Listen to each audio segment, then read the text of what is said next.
Hey, it's DC here with dclayborn.com. Thanks for checking out today's episode of DC Speaks on Genesis Strength TV.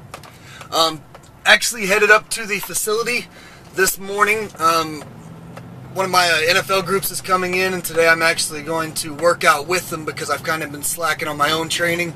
And so there's not really a better way to get pushed and to make sure that I'm kind of cranking it and giving it all I can, other than there's not a better way than jumping in and doing the workouts that I put together for the other guys. And so I'm going to jump in with them today and try to get a good upper body session rolling and really kind of end this, get the day going off right.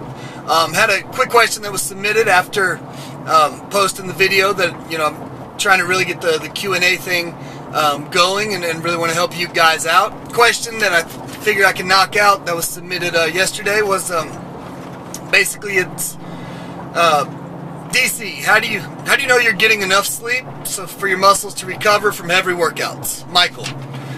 First off, Michael, thanks for the shooting me the YouTube comment. If anybody else has a question, feel free, click on the link below, submit your question, and I'll definitely get around to answering it as quickly as possible. But kind of on the topic of how do you know if you're getting enough sleep, for your muscles to recover, there's some basic guidelines that a lot of people really talk about for most people, and that's, kind of making sure you get anywhere from 6 to 8. Other people say 7 to 9 hours of sleep per night. But really, that's kind of vague and a basic way, kind of a guideline that I know a lot of people that operate well with 5 or 6 hours of sleep because it's good, solid, deep sleep. And then some people if they sleep 9 hours, they are groggy and don't really have the energy levels or the ability to perform that next day at a very high level.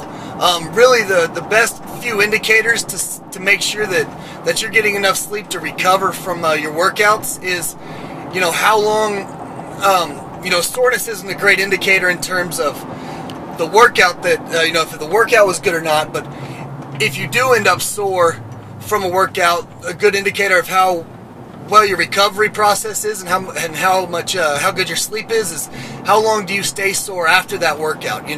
Is it 3, 4, 5 days that you just can't seem to really get over the workout that you took or the workout that you just did, or is it 2 good nights of sleep and you're back on it and everything feels great. Another good indicator is to see, after a solid hard workout, how do you feel that next day? Do you feel like you've been hit by a truck? If you do feel like you've been hit by a truck, how many days after that do you start feeling back, feeling normal, and feeling like you can, lift back at maximum performance?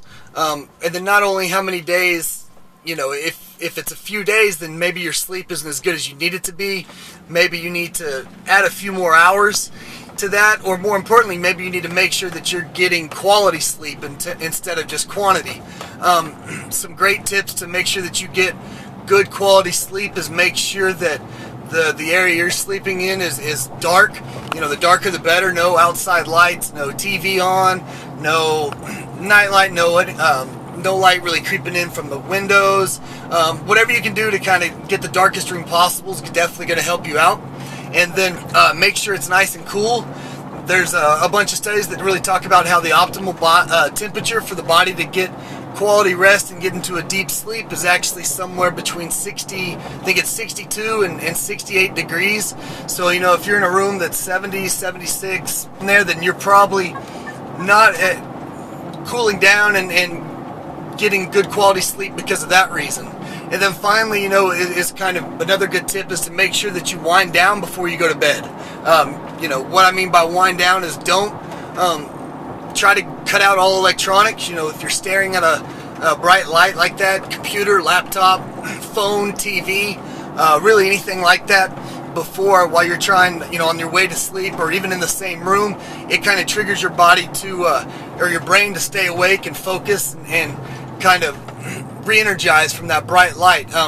So by wind down, I mean read a book. Try not to read a book on something like an iPad. A Kindle's fine because it'll have a little you can get a little backlight. You can get a low wattage light bulb, stuff like that. But, spend 30 minutes before you go to sleep is a great time to actually just kind of lay there, relax, meditate, daydream, kind of think of everything you did that day that was successful.